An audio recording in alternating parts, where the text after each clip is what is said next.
On this episode of AV Week, we talk about wrangling your RF, how to talk positively about your competition, and is there a farmer bro in broadband?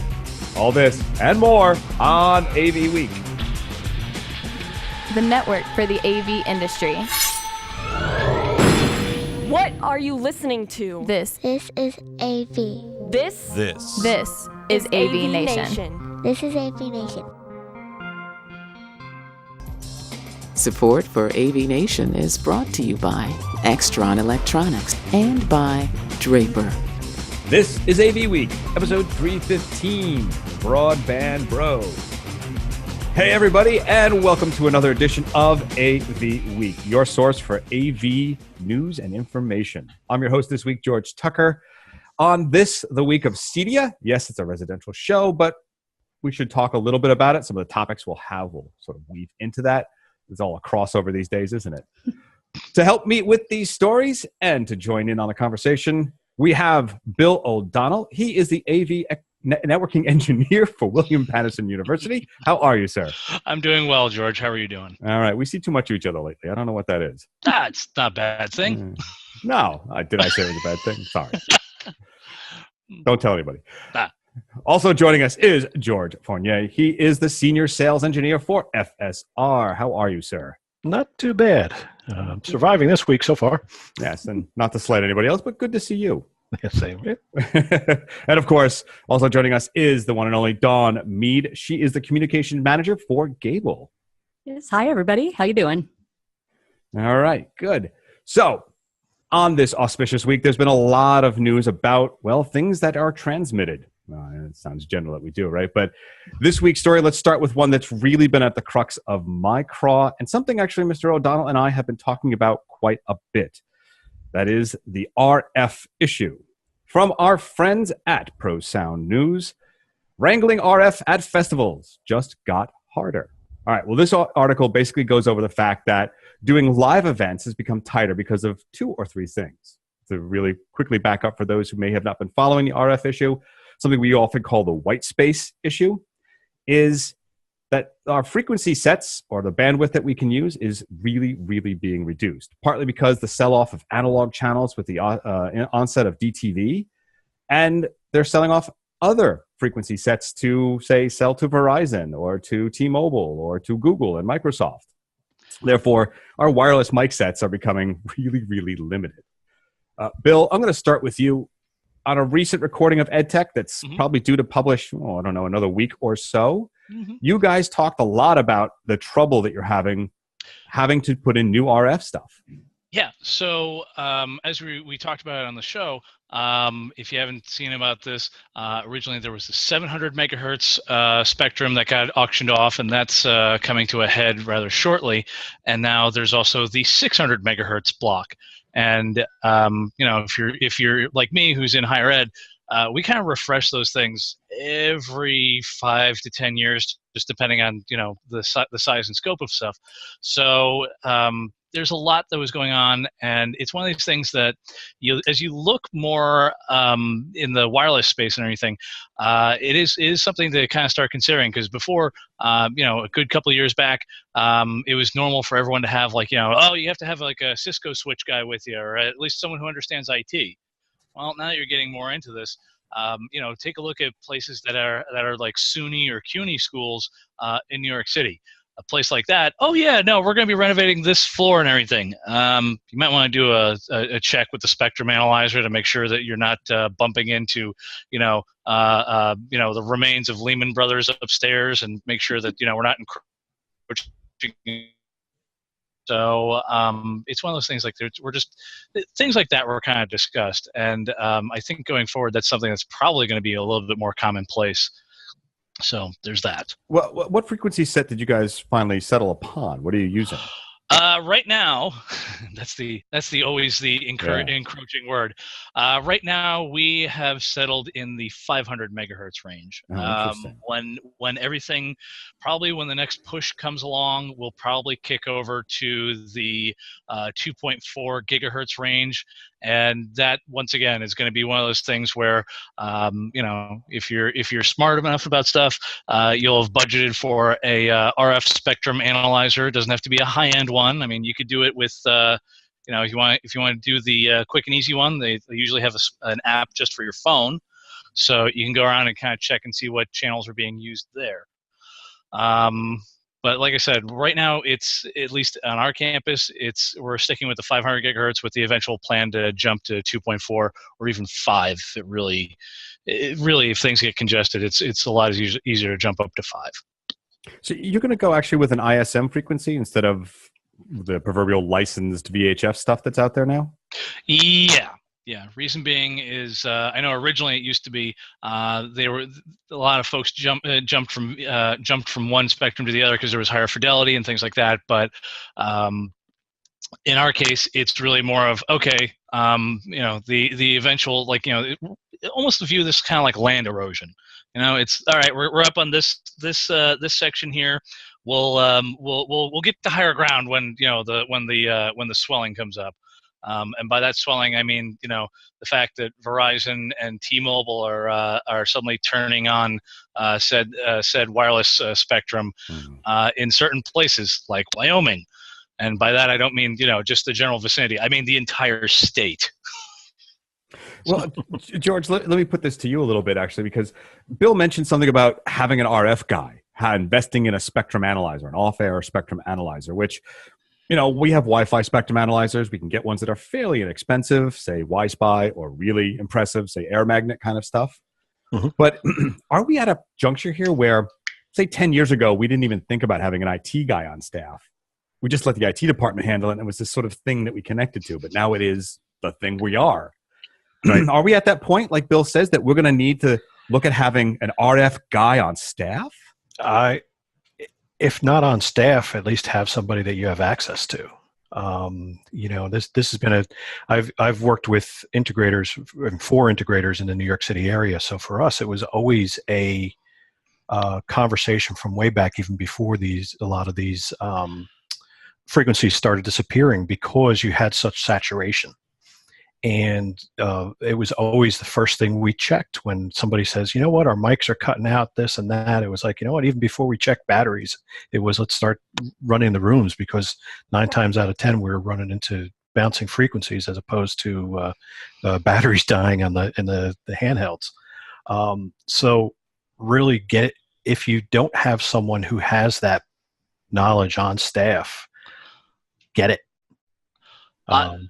Can I just make a little counter argument on this one for a second, George? Yeah. I would actually go and say, and this actually happened on campus. We had another group that, shocker on campuses, there's various little fiefdoms here. But in this case, they didn't want to pay, they wanted to update some stuff, and we looked at it and we're like, well, we gave you our opinion. Well, I want a second opinion. Okay. So what we ended up doing was we actually called the folks from Sennheiser, and they came out for a minimal fee and everything. And they actually came out and did all the spectrum testing themselves, and they looked at everything and they went, okay, if you want to have this many mics, you're going to need this kind of an antenna array. You're going to need them spaced out here, here, here, and here. And these are the frequencies that you can work with. Don't touch the following other ones. And like I said, if you don't have someone on staff, it's almost like, having like I'm not going to say a lawyer on retainer, but it's certainly on some sort of on-call status. Definitely. Well, George, let me bring this back to you for a minute, George, because as a manufacturer, part of a manufacturer, Bill's suggesting that a manufacturer come out and have a team that does this, which is great to have. But they don't want that. I mean, as much as we think that a company might want to have that profit center of, hey, we go out, it's really an annoyance, and they really don't want to do it. Sure. The CTS doesn't cover RF training, maybe I'm wrong, but in the general CTS, at minimum, they don't really cover RF that well. I mean, again, is it time that we need to look at our junior techs and even some of our Midland techs and say, guys, here's a book on RF. You guys better learn this by next week so that at least you can be in the conversation. Yeah, definitely. I mean, I know that one of the trainings we did at the last integrator I was at, we actually had the rep from Shure come in and do 2 days of training with us on wireless transmissions, on frequency scanning, on RF scanning, on from soup to nuts. And we had everybody sit through this, from our installers to our project managers, even had the sales guys in there at one point, because this is all stuff that, you know what, as a service company, it's a billable type of item, because you're coming out to fix what they did. And if you have that in your toolkit, that gives you a greater opportunity at a profit center. But to be an integrator that's worth their salt, you really need to have that. And nowadays it's really definitely getting to a point where, as you said earlier, if you have to have the IT chops, now you got to have the RF chops as well. Well, let me ask the general question between the two of you. And Dawn, I have a question for you specifically in just a moment. But do you think the client's going to pay for that? What's going to convince them that that's a monetary value? Or are we going to be bitten by the virus of free? We used to do it. Right. The tool that I've used in the past is even those very inexpensive, AKA free RF scanners that you can put on your cell phone.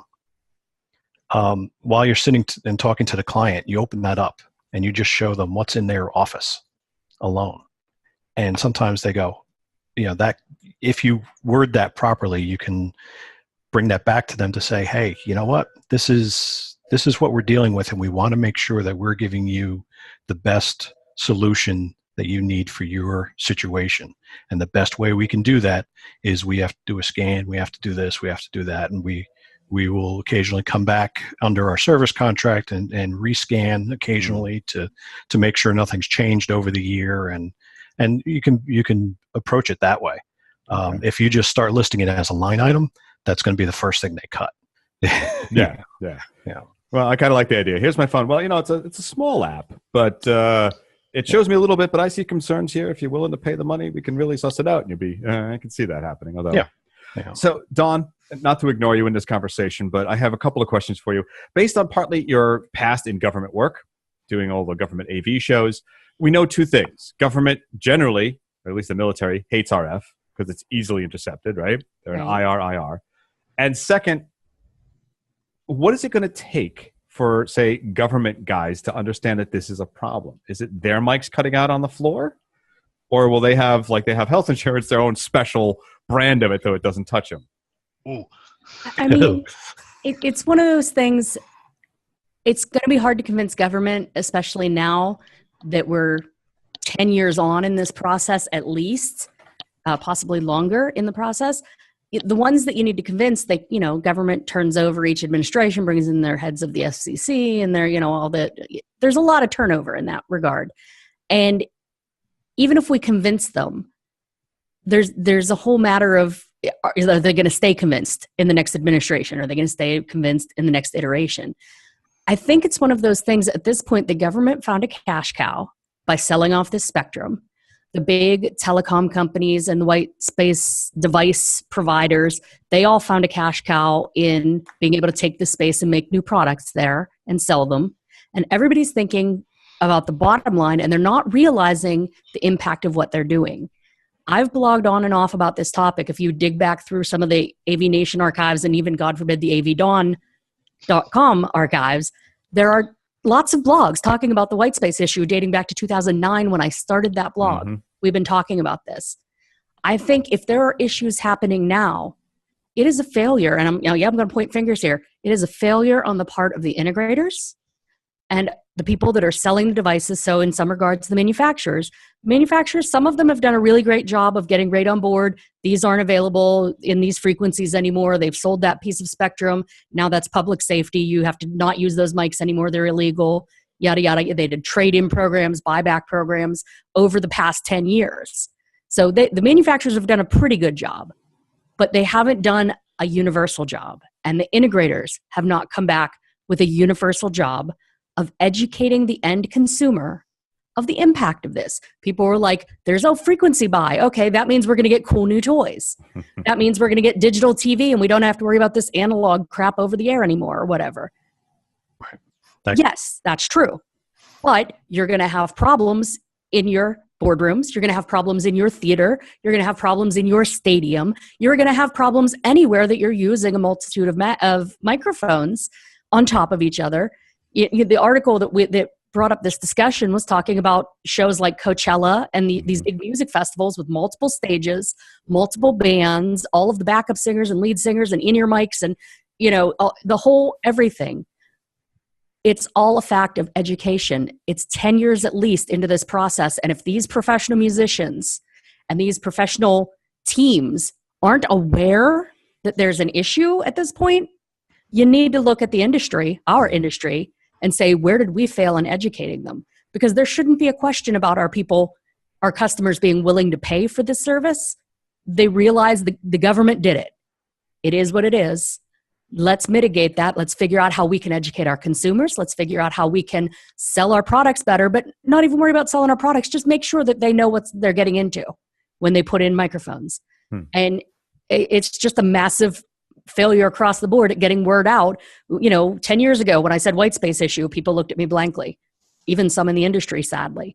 Today, I mentioned white space issue. There are still a lot of people that look at you blankly. And it's like, well, the one guy in the article quoted, he said something about he feels like the guy on the pier in London, trying to sell lifesavers to the people getting on, That's right. Getting on the Titanic, and nobody wants to buy them because the Titanic's unsinkable. That's where he is. We've been doing this for 10 years. We've been trying to sell the lifesavers. We haven't convinced people that they need them. And that's the thing. We need to take responsibility as integrators, as manufacturers, as an industry, and say, we need to let people know what's going on and why it's important. And that ties into some of the other stories with the, net neutrality and all the other FCC things. As an industry, advocacy-wise, we could all step up. Definitely. George, if I could for 1 second, in the fact that in my olden days of being a DoD contractor, I know what the guys used for when it came to certain meetings and certain spaces, and a couple of companies have jumped onto this. It's all the wonderful world of infrared, so everything had to be line of sight. So it's one of those ones of like, yeah, you're talking about like, super secret squirrel stuff. Oh yeah, no, it's all IR, which is like, great. Oh, hold on a second, let me turn around. Sir, you dropped out. I know. Yeah. Sorry about that. I got on my soapbox and forgot about the actual question about the government. But Bill's exactly it's valid. Right. There's a lot of wired things where you have to see the wire or it's line of sight. Oh yeah, and it's great. I'll give, like, for example, it's great. Just a sidetrack of this, George, but like Audio Technica makes some really nice push to talk mics and everything, and then all of a sudden they're like, oh, check it out! Look, we made one that's a Dante connection, and I looked at that and I just went, yeah, that will never touch the DoD realm ever, ever. That's true. So what you're also saying about infrared, though, is I guess the climate change here is a positive. No sun, it'll always work, right? Well, and moving on. Yeah. Moving on to something positive or not so positive. Our friend Daniel Newman at Commercial Integrator, quote, start talking positively about your competitors, how AV marketing needs to change. Isn't this a story that we have been talking about since the long ago days of pre-social media? Dawn will know we've talked ad nauseum at the start of AV Social, which Dawn is one of the hosts of here on AVNation, about something called the Clue Train Manifesto. This article, to go back, says there are some companies out there that are in fear of even promoting an article in which some other competitor is mentioned or being in the same room. I've got a couple of thoughts on that real quick, and I'll kick it off to you guys about what that really means. But with the Clue Train Manifesto, there's 2 points that I want to let people know about. It's a book written in 1999 about the pre-social media era, talking about you better be on the internet talking with people or they're going to talk about you, and it's not going to happen. But there's 2 of their 95 treatises. It's a really good book, actually. Essentially, one, there are no secrets. The networked market knows more than the companies do about their own products, and whether the news is good or bad, they will tell everyone. And article number 21, companies need to lighten up and take themselves less seriously. They need to get a sense of humor. So I guess in a way that's the sort of, if anyone remembers the movie Stripes, it's the lighten up Francis moment of the article. Dawn, I'm going to start with you. I mean, is there a danger in really talking with or about an article that also mentions some people who may be able to be in your same selling space? I mean, where is the danger there? Let's really talk about that. What's the inherent danger? Honestly, in my personal opinion, there isn't one, because at the end of the day, you're building up not just your company or their company or somebody's company, but in a purpose of an article, when you've got multiple people in a particular space, multiple integrators, multiple manufacturers, whatever, you're talking about the technology. You're talking about the needs. You're talking about the pain points, the solutions. And when you're talking about those, you're educating again with the education, you're educating your end consumers to convince them that they need this. And if they read that article and they happen to go with your competitor, you A, need to make a better compelling case the next time. But B, if they have a problem with that integrator, they'll go back to the article or do a little research and find you. And that's your opportunity. But you have to convince the people that there is a need that you can solve as an industry or as an integrator, or as a manufacturer, before you really sell yourself as your product. You don't want to just all be talking about yourself. Social media is about thought leadership. It's about assisting your customers or potential customers, or just Joe down the street, in understanding the technology and understanding what you do. And that's more important than, hey, buy for my company, we do LED signs, or buy for his company, he does cool, enclosures, or, go to his college because they, create great leaders, or whatever you might be selling as your competitive difference. That doesn't matter. You need to you let people know why they need your product and service from whomever first. Let me ask you that, though. Is there a danger in an open debate? Or is that positive open debate the benefit? You see what I'm saying? Like, is there a reason to avoid it? And what is the perception you think that people have when someone says, I will not be part of that debate? Honestly, I think it's fear. Mm-hmm. It's fear. Every company, whether you're a manufacturer, whether you're an integrator, whether you're an end user, everyone's worried about risk mitigation. Everyone's worried about unfair comparison or fair comparison. Sometimes, you might not have the best product. And so you don't want to take part if something's going to make you look bad. But really, you're doing a disservice to yourself and to the industry. I'll go back, case in point, a couple years ago, AVNation hosted a cable throwdown. Oh, I was thinking about that. Yeah. Yeah, we hosted a cable throwdown to see which Cat 5 cable actually passed 4K, because that was the big, everybody had it on their booth at Infocom. We brought in a professional tester. One of the manufacturers sponsored the event. Their product did not win the contest. That's right. They lost to a cable made like in Hong Kong or something, right? Yeah. Yeah. Some no-name off-brand. Yeah. But at the end of the day, though, I think it was valuable.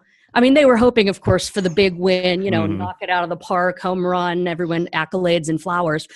But I think it was important to have that throwdown and have everyone participate, because then they can go to the R&D guys and say, all right, here's what we're marketing. Do we want a bunch of angry competitors or customers that have purchased our product based on these promises that we can't deliver? Or do we want to find out now during this head-to-head competition that, hey, we have a couple things we need to work on? Well, whatever happened... go ahead. I'm sorry. I was just going to say, I think being part of the discussion, being part of the debate, gives you, even if you come out on the short end of the stick, it gives you something to work from, and it gives you something to work towards. Whatever happened to the idea of, you guys know Miracle on 34th Street, right? The perennial Christmas movie that comes out.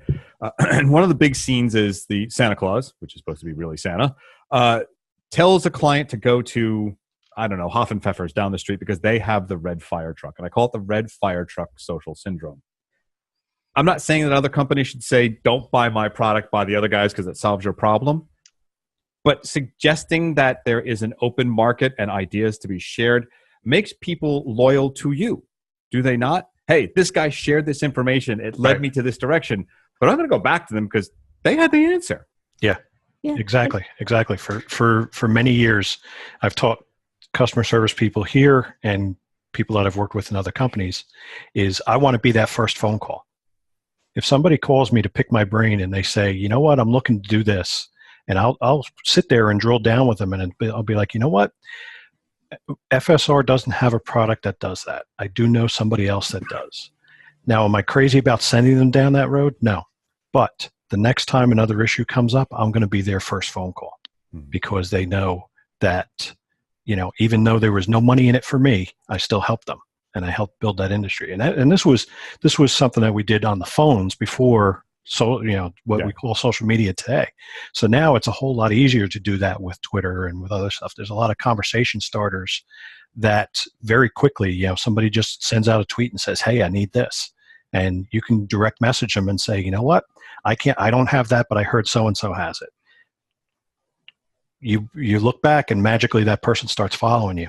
Yeah. You've started that conversation now, and you've gotten past the gatekeepers into the people who actually truly want to see your product and want to know your product and understand your product. Mm-hmm. And you're showing that you're a solution, and you're able to actually show that you're really concerned with their application as opposed to selling boxes.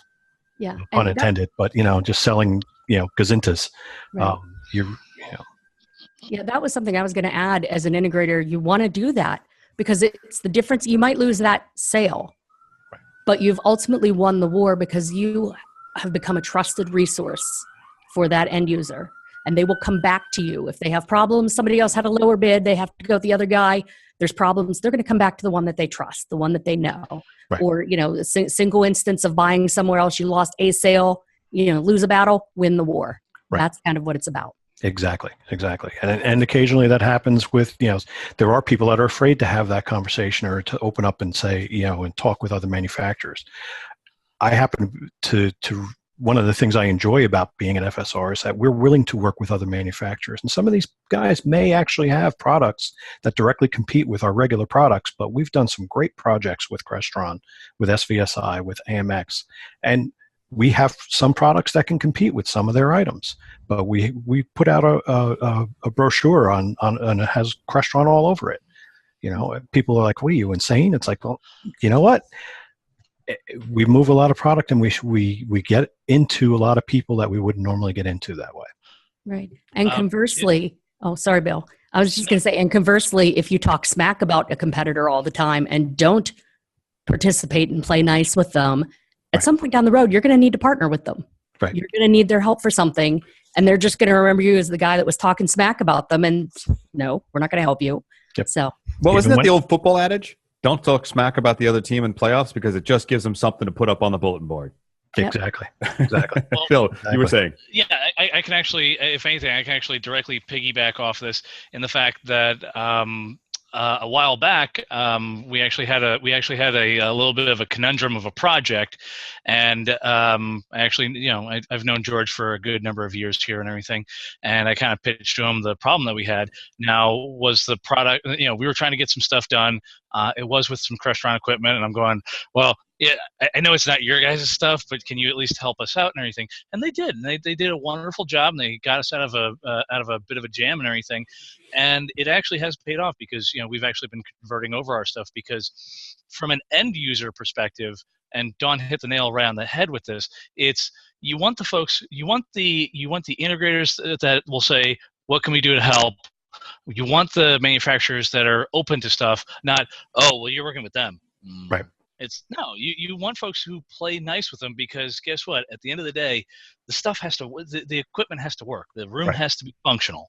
And if something gets held up, believe you and me, the end user, your manager, or the clients will look and say, oh, what isn't working? And the first thing they're going to look at is the name of either there's an installed by nameplate or there's the manufacturer name. Yep. And that's the first thing they're going to look and go, oh, that thing doesn't work. Right. Yeah. Don't get those guys again. Well, exactly. funny it's partnering with folks. Right. And that goes right back to our first conversation about the RF frequencies.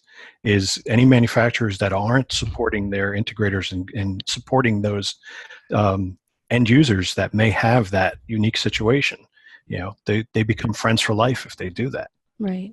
Yeah, it's the red fire truck. I was going to say, and if I can suck up to my new bosses here, one of the corporate we have several corporate tenants here at Gable, and one of them that is right in our list of keys to greatness. It's not us and them; it's us, and it works within the company, but it works within the industry. It's not us and them integrators against each other. Mm-hmm. It's us, the AV professional, us, the technology professional. Mm-hmm. We need to work together to improve everybody's well-being and everybody's bottom line. Exactly. You know, I would almost think that we're doing this live like we used to do in the old days, because just as we're talking on Twitter comes up one Barry Kramer. He is, quote, the Zen Master Marketing at Forbes magazine.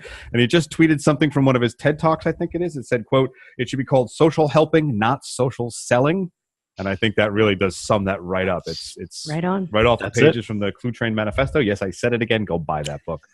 No, they're not an underwriter. I love them. I am a cult. Shameless plug. Shameless plug for something I What will never flavor- make a dollar off of. What flavor is that Kool-Aid? Yeah, exactly. All right, so moving on. Let's talk about something now. I said it was Cedia, and something that's actually in the news from our friends at Gizmodo, as I try to bring this up, from Gizmodo, about the FCC comment deadline proposal to slash broadband standards. Ajit Pai, I think is how you say his name. Yeah. He is the head of the FCC, and they are still in discussions about what is the standard that broadband should be. For those of you not aware or listening, broadband currently for the standard from FCC is at 25 megabits per second download and 3 megabits per second upload. Let that sink in for a minute. About 95% of us go, what? That is nothing. That's the standard now. It's actually in the US, we are the slowest in the developed world. And the FCC is wanting to make it so that it almost is equal to mobile, which would be 10 megabits per second as a standard. Now, while this is talking to us about the home stuff, George, I'm going to start with you on this. First of all, it's a problem because we are the slowest and our infrastructure can handle a better speed. Mm-hmm. Besides the problems that this might bring, say, for the consumer saying, I want my better speed and I want it cheaper, please, is there an opportunity for us in the integration industry to make money off of this change if it does happen? I'm asking a devil's question here. Yeah. I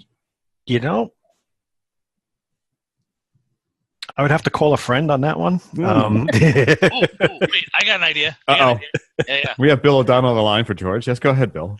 Yeah.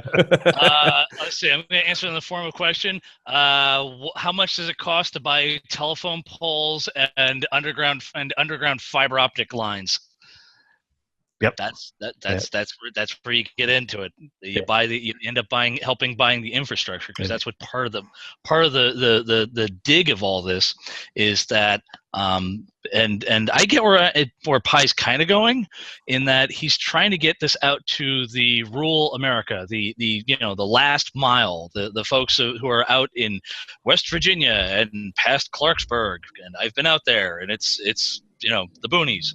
Yep. Out there, the most you can do is you can get HughesNet, which if you've ever used it, you may have used it once, and you say, I never want to do this again. So it's their way of saying, listen, we need to get it out to everybody, but at the same time, it's you have this drag out with your ISPs who are going, yeah, but we don't want to roll out the fiber. And he's going, well, does mobile broadband work? They're like, oh yeah, we can put those up all over the place. Does that count? And I think that's what they're trying to push out here is like, well, we'll get coverage for everybody. Yeah, but the coverage is bad and the speeds are bad. Well, yeah, but you have it. Well, it's not. It's watering down the drink here. Right. Yeah, George, let me put back to you that. Do you think that is there a case to be made for the internet being seen as a utility? We've been through this debate numerous times in the media and stuff like that. But is there a case, even from a manufacturer side, that it's a utility and we can trust what we're going to connect to? I think we're seeing what's going on right now in the country with the hurricanes of that proving that out. You have Dell, you have manufacturers, you have Verizon who have mobile response units that are showing up at shelters to set up, internet cafes so that people can get in contact with their families because it's easier for them to get in contact via either Facebook or Twitter or some of these other formats than actually picking up a phone. Mm-hmm. And it's also because all you have to do is sign in, and you go and you do your stuff, and then the next person can come in and do their stuff. So I think that in the long run, from these tragedies that are going on right now, these crises that are going on, you may see that people start considering getting internet service up and running, reliable internet service up and running in an area is more important than getting phones or cable back running after a storm, and then also having that reliable infrastructure in place for in the future, so that when the storms do come in, they don't get wiped off with the first 10-mile-an-hour wind that comes by. Yeah, it almost seems like this is the worst of, say, the socialism part of a utility and the worst of the free market side of it. Like, it's saying you get the minimum, you have to pay for anything that does anything, right? Yeah, and I think it might be something that we don't. To use a really sad cliche, it's like a brave new world. You know, it's we're going into virgin territory here, where technology companies will expand on it if people are going to buy it. If they're not going to buy it, then they're going to take their time. And it's like, so which way do we really, which way can we go? And is it for the government to force them to go that way, or is it for the people with the money to force them to go that way? Although sometimes they're both the same. So it's, I don't know. Yeah, I just worry about, like, you brought up the example of, we have Irma coming in, they're setting up these cafes.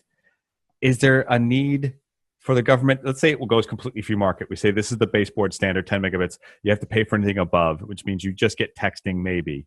Mm-hmm. But then how do we prevent, say, price gouging in a tragedy? That's another regulation, right? So we're trying to avoid regulation, but then we come back with, there's a stack of them because you can't gouge people when they're dying. Exactly. And that's, again, like I said, that becomes that that virgin territory of, we haven't been here, we haven't been to this point yet before. So it's like, okay, we can't go on back past history. We can't rely on past history on what to do. So what do we do? I happen to know that Verizon has some trucks going down there because one of my friends is driving one of them. But and they're mobile command centers that they can set up in different places. There's a great unit that's called the ITDRC, the Internet Technologies Disaster Response Crew, and they are going out and helping Rockport and towns like that reset up their police dispatch, their fire dispatch, and also setting up these cafes for free with donated equipment. So, and their manufacturers are getting behind them to put the stuff in place for these emergencies. But if there was a sellable item there that in the long run could be put in, the infrastructure could be put in there, as Bill was saying, that's storm resistant. I never say storm proof. Yeah, right. You show me storm proof, I'll show you water. That was like, Texas says, Harvey's the biggest thing, and Florida goes, watch, hold my beer. Yeah. And so, but the opportunities for this, I think, dumbing down the bandwidth, I don't truly believe is the right way to go. I understand what they're trying to do, but there's probably a different way we can do this. Right. And I do think that it's going to be more of the free market generating this growth over the long term. But how do we trigger that? How do we encourage that? How do we make that do it? And that's a question. In other countries, I had a great conversation with some of the people from the HD-based T Alliance. Was in Israel, their cell service was almost all government incentivized to be put in. So I am a very small government person, so I am not saying that the government should be getting in and getting this done. But when we compare our cell service to their cell service, they're light years ahead of us. They also had a whole lot of help. And a much smaller country. And a lot smaller country to cover. So it's, how do we strike that right balance? There are still states in the union where you can turn off your cell phone and go clear across the other end of the state and not have cell service through the entire state. So it's Wyoming. Yeah. But some people like that. Yeah. Well, Don, you jumped in, so I want to ask you about this, because what George was talking about was innovation coming from where. So is there a possibility for innovation for the internet becoming not a utility? I mean, you always find the best innovation from, publicly or privately funded, that are willing to devote dollars just to that. And if you're asking people to devote tax dollars just to that, they're not going to give it. They're not going to fund it. There's too many other things that need to be funded that are more mission critical, infrastructure like bridges that might fall, or, critical life issues that the government needs to take care of that sort of trump experimentation. So I don't think you'll ever see it completely turned into a public utility like that, because it would stagnate. There would be no innovation unless we just get all of our innovations from Sweden and Israel and whoever else happens to be inventing things, this China and Korea and wherever. We would lose that critical edge. And I think that's something that the American workforce and economy can't afford to do. But, seeing both sides, I'm a good Capricorn. The fact that we're not providing viable internet service to large swaths of the country, it mentioned in the article, but it's a fact. It's detrimental to our students. It's detrimental to the small businesses and companies that might be located in those areas. It's detrimental to the people that might work for a big company but telecommute, and it's not just completely rural areas. I live 9 miles from the Baltimore Beltway, right outside of DC, right outside of Baltimore. We can't get Fios in our county because of some regulation that's a local or state regulation. Every county around us has Fios, and if we want anything resembling high-speed internet, we have to get cable, and even then, it's lesser quality. So when I'm working from home and Harry's working from home and we're both trying to telecommute and I'm doing a podcast and he's doing a video call with his office or something, it chokes.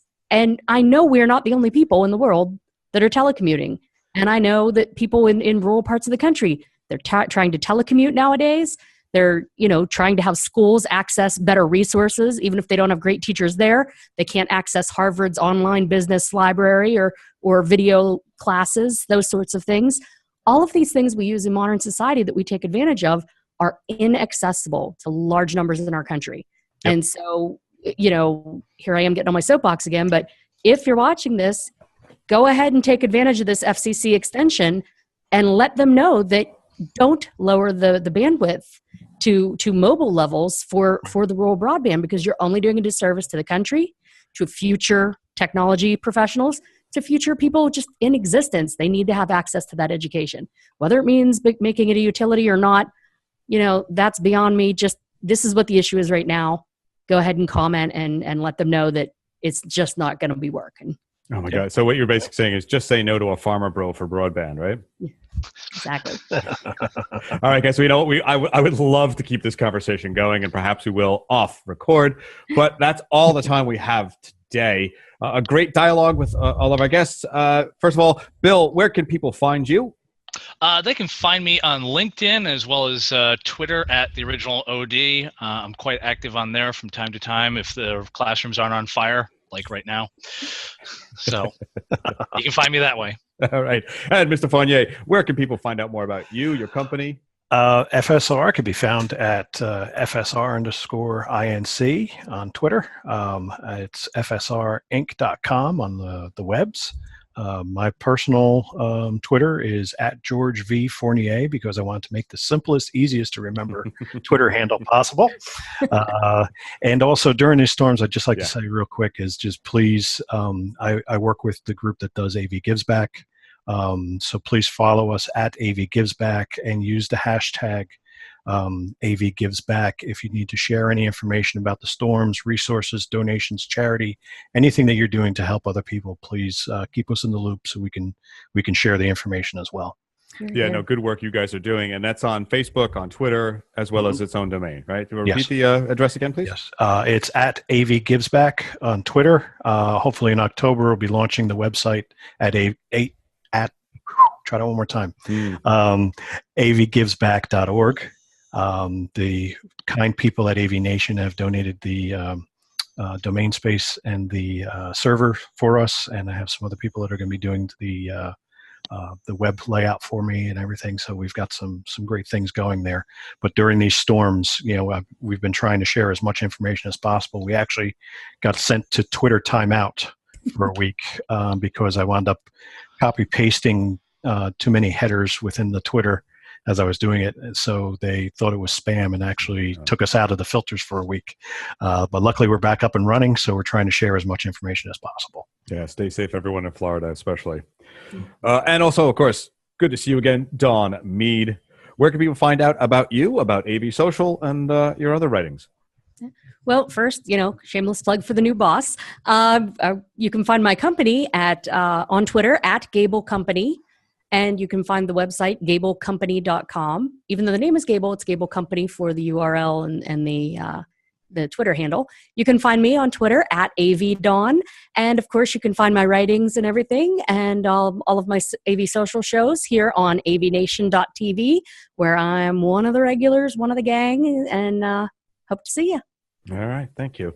And for everybody out there who is listening and or watching, this network actually relies on you and your participation. We want to thank you for actually doing that and helping us grow. To help us grow also is our underwriters. These are people who help us keep the lights on and keep some of the day-to-day operations workable.